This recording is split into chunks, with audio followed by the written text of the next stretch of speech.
Have you ever stopped to think about the light inside your home? It's more than just a convenience that lets you read a book after sunset. It's the very first thing you see in the morning and the last thing you switch off at night. This light is an unseen guest, constantly present, quietly influencing how you feel, how you sleep, and even how you think. For generations, the warm, steady glow of an incandescent bulb filled our homes. It was a familiar, comforting presence, something we took for granted. But in recent years, that familiar glow has been replaced by something new, something brighter, and, as we are beginning to learn, something profoundly different. This change wasn't really our choice, was it? We were told it was for the best. Governments and corporations championed a massive shift towards new lighting technology. They promised us incredible energy savings and a greener planet. These new lights, the light-emitting diodes or LEDs, were marketed as the future. They last longer, use less power, and are certainly a marvel of modern engineering. But in this rush to embrace efficiency, a crucial question was overlooked. What is the impact of this new kind of light on our biology, on our health, and on our well-being? We are now living in a global experiment, and the results are starting to come in. The transition happened so quickly. One day, the soft, yellowish hue of the old bulbs was readily available on every shop shelf. The next, they were gone, phased out by regulations. We were left with a bewildering array of LED options, all promising a brighter world. These new lights flooded our homes, our offices, and our streets with a powerful, often harsh, illumination. We were assured this was progress. Yet, many of us have felt a subtle nagging sense that something is not quite right. Perhaps you've noticed more headaches, a feeling of digital eye strain after a day indoors, or a new difficulty in drifting off to sleep at night. Could this new light be the culprit? It's a question we must ask. Our bodies have evolved over millennia under the gentle rhythmic cycles of natural sunlight. Our internal clocks, our hormones, and our sleep patterns are all intricately tuned to the sun's rising and setting. The introduction of artificial light was already a major change for our species, but the light from traditional bulbs was, in many ways, a softer, less disruptive imitation of daylight. The light from LEDs is a different beast entirely. It has a fundamentally different character, and our bodies may be reacting in ways we are only now beginning to understand. It's time we shine a light on the truth. So, what is the real difference between the old lights and the new? It all comes down to the way they produce light. A traditional incandescent bulb works much like a tiny piece of the sun. It heats a thin wire, a filament, until it glows. This process creates a broad, continuous spectrum of light, rich in reds and yellows, much like a candle flame or a sunset. It's a warm, steady, and familiar kind of light. It's also incredibly inefficient. Most of the energy is wasted as heat, which is the main reason they were phased out in favor of a more green alternative. LEDs, on the other hand, are a completely different technology. They are semiconductors that emit light when an electric current passes through them. To create white light, most consumer LEDs start with a powerful blue diode and coat it with a yellow phosphor. This creates a light that appears white to our eyes, but its underlying spectral composition is very different. It has a massive sharp spike in the blue part of the spectrum, something not found in natural light or older bulbs. Furthermore, to save energy and dim the light, many LEDs flicker at an extremely high speed, often too fast for our eyes to consciously perceive, but not too fast for our brains to detect. This forceful push towards LEDs wasn't just about environmental goodwill, it was also a story of immense corporate benefit. The phase-out of incandescent bulbs effectively eliminated a simple, long-standing technology that anyone could manufacture. It created a captive market for a new, more complex, and patented technology. Corporations invested heavily, and with the help of government mandates, they ensured that consumers had little choice but to switch.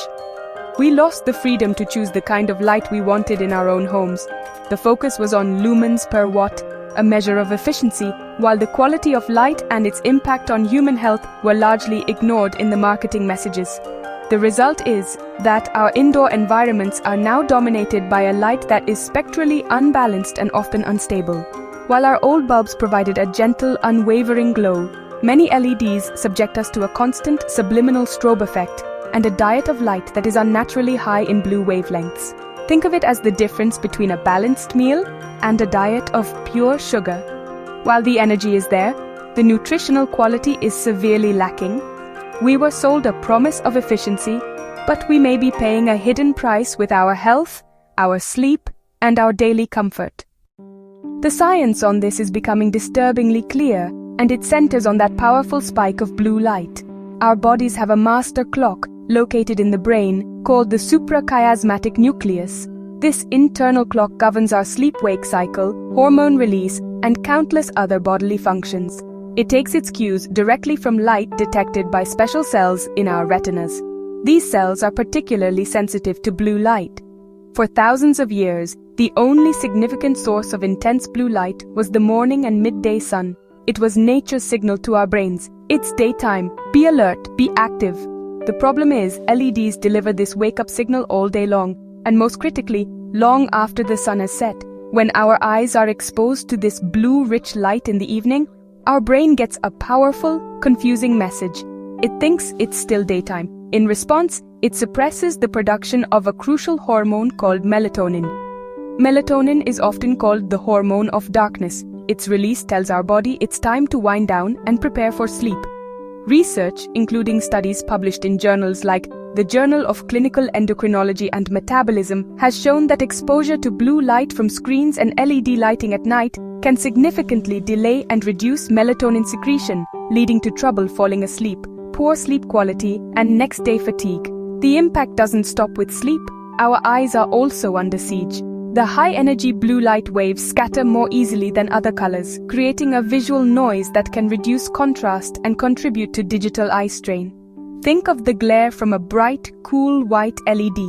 Some researchers are also concerned about the long-term effects. The retina is a delicate tissue, and some animal studies have suggested that prolonged, intense exposure to blue light could potentially damage retinal cells over time, possibly accelerating conditions like macular degeneration. While the evidence in humans is still developing, it raises serious questions about bathing our eyes in this type of light for 16 hours a day. Certain groups are particularly vulnerable to these effects. Children's eyes are still developing, and their crystalline lenses are clearer than adults, allowing more blue light to penetrate through to the retina. This makes them more susceptible to sleep disruption. Older adults, who may already have sleep problems or eye conditions like cataracts, can find their issues exacerbated by harsh LED lighting. And individuals with pre-existing sleep disorders, anxiety, or mood disorders may find that the constant, stimulating signal from blue-rich light worsens their symptoms. It's a one-size-fits-all lighting solution that simply does not fit everyone. The good news is that we are not powerless. We can make conscious choices to create a healthier light environment in our own homes. The first and most important step is to manage your light exposure in the evening. At least 2 hours before you plan to go to sleep, begin to dim the lights. Avoid using bright overhead cool white LEDs. Instead, switch to low wattage lamps with warm white bulbs. Look for bulbs with a color temperature of 2700 K or lower on the packaging. This indicates a warmer, less blue, more amber-hued light that is far less disruptive to melatonin production. Think of it as creating an artificial sunset inside your home. You should also be savvy when you shop for new bulbs. The lighting industry is slowly starting to respond to consumer concerns. Look for new human-centric or low-blue LED bulbs, which are specifically designed to have a reduced blue light spike. Check the packaging for terms like flicker-free. While they may be a bit more expensive, investing in better quality light for the rooms where you spend the most time, like the bedroom and living room, is a direct investment in your health. For tasks that require bright light, like in a kitchen or home office, use it during the day and switch to warmer, dimmer sources in the evening. Don't forget about the other sources of blue light in your home. Your screens, your smartphone, tablet, and computer all emit powerful blue light. Make use of the night mode or blue light filter settings on all your devices. These functions automatically shift the screen's color to a warmer tone after sunset, which can make a significant difference. Better yet, try to establish a tech-free period before bed. Put the phone away, turn off the television, and allow your mind and your eyes a chance to relax in warm, gentle light. Reading a physical book under a soft lamp is a time-honored way to prepare for a restful night's sleep. Ultimately, this is about more than just changing a few light bulbs. It's about raising our collective awareness. We must demand more from manufacturers and policymakers. We need lighting options that support not only the health of our planet, but also the health of its people. We need transparency in labeling, with clear information about blue light content and flicker. We need a return of choice, allowing us to select the light that feels best for our families. By understanding the profound connection between light and life, we can begin to make smarter choices, reclaiming our homes as sanctuaries of health, rest, and true well-being.